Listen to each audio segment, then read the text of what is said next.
Bonjour, bienvenue à vos 10 minutes juridiques avec le cabinet avocat Lando associé par VK.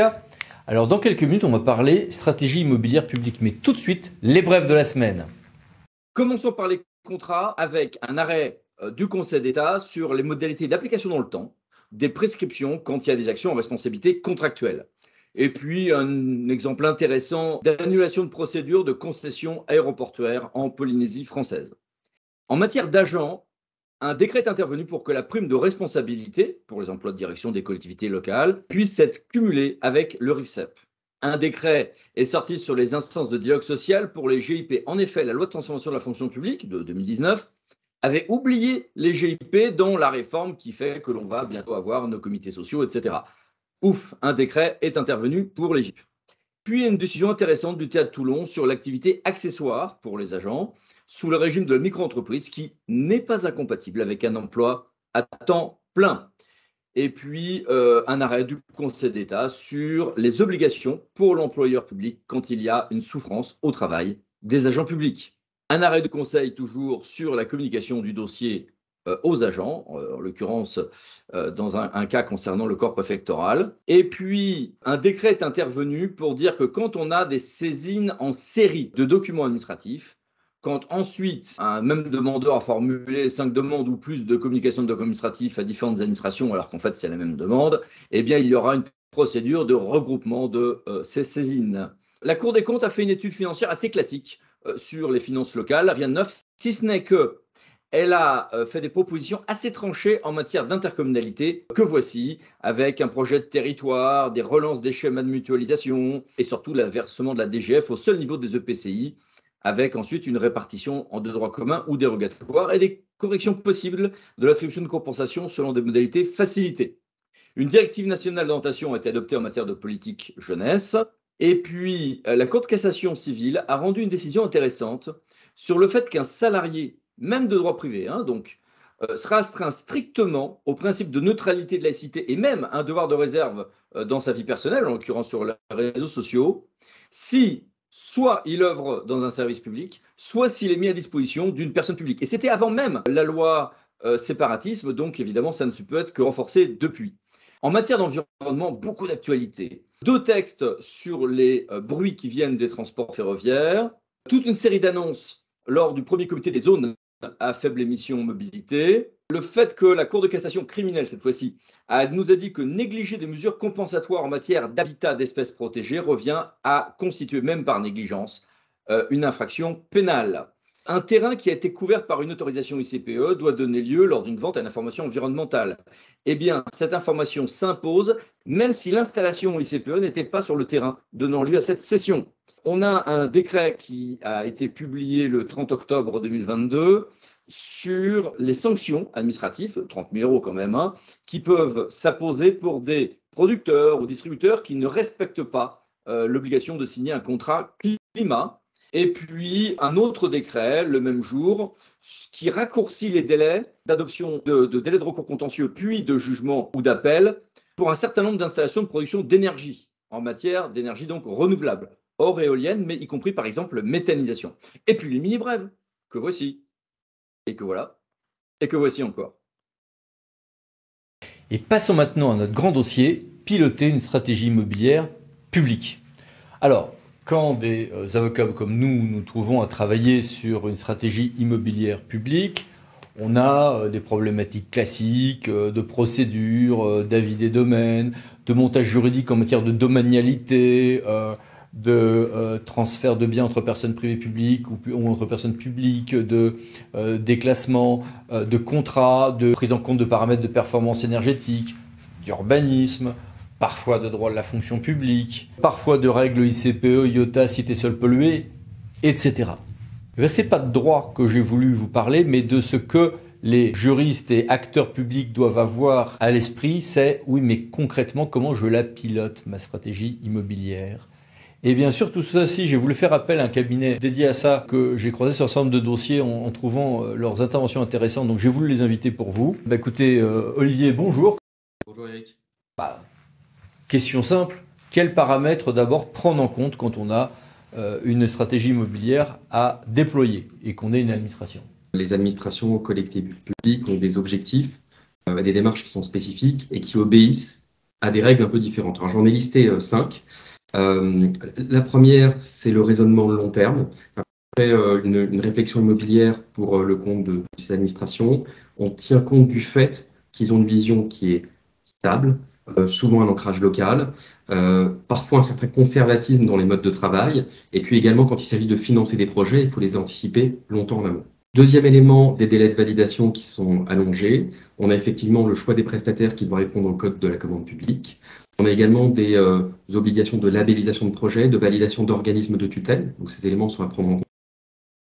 Les stratégies immobilières qu'on déploie pour les administrations sont faites à l'issue de SPSI, c'est-à-dire de schémas directeurs pluriannuels, et donc ça nécessite aussi un temps d'exécution.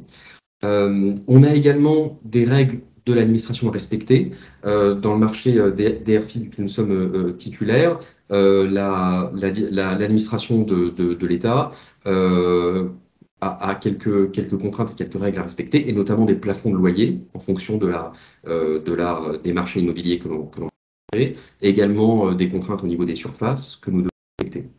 Enfin, dans tous ces projets, il faut intégrer le fait qu'il y ait beaucoup d'intervenants, de nombreux intervenants. On a l'équipe projet utilisateur qui va donc occuper les locaux, mais on a souvent aussi des représentants de l'organisme de tutelle, on peut avoir des équipes immobilières de rattachement. Tout ça crée des particularismes qu'il faut intégrer dans le cadre de nos missions immobilières.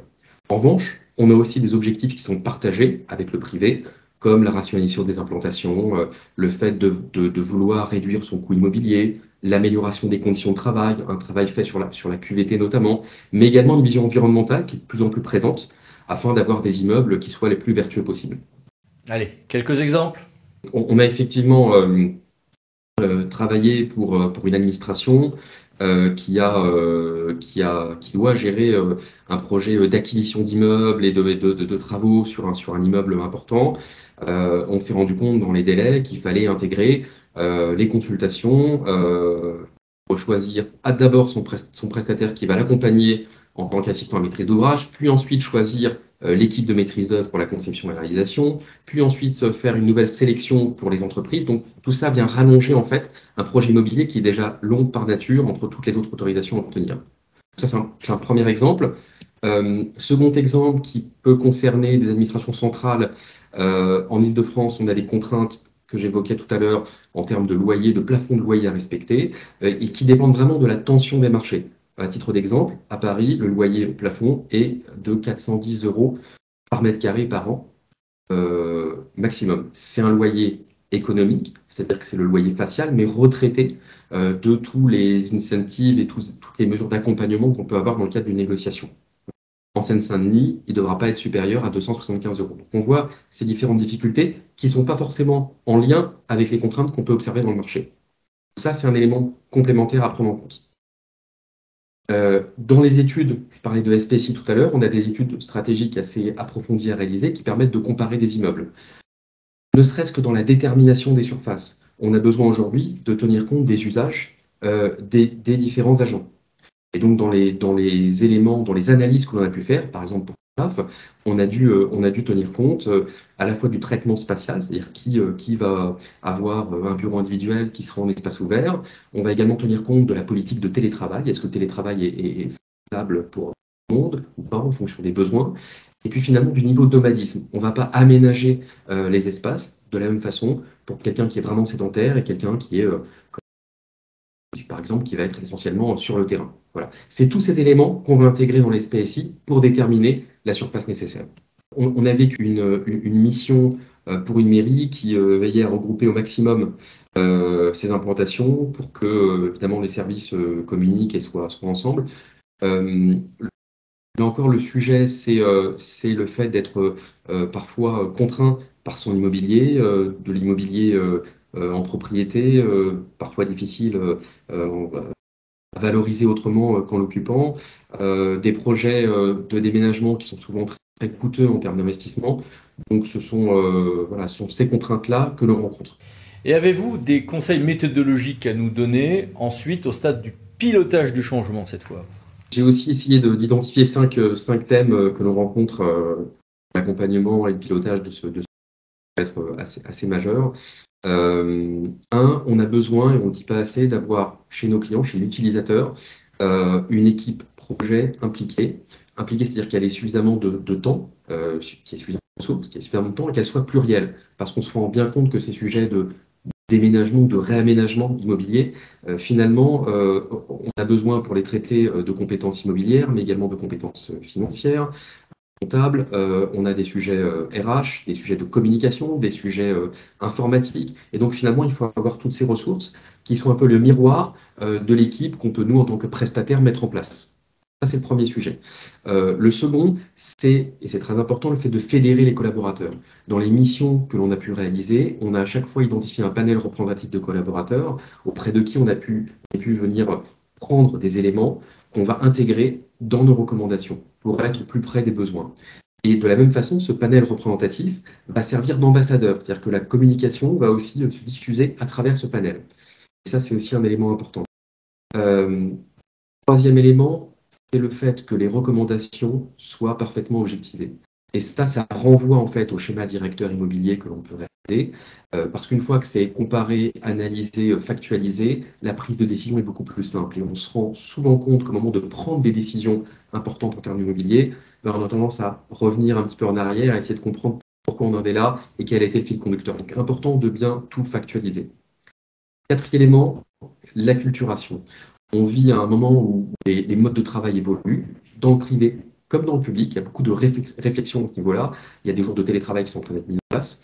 Et souvent, quand on est dans ces locaux depuis très longtemps, avec une même forme d'organisation, bah, il faut, avant de pouvoir prendre des décisions, se comparer, s'acculturer, rencontrer d'autres acteurs qui ont vécu ces projets, visiter d'autres réalisations. Et parfois, on va même jusqu'à faire des formations sur les nouveaux modes de travail.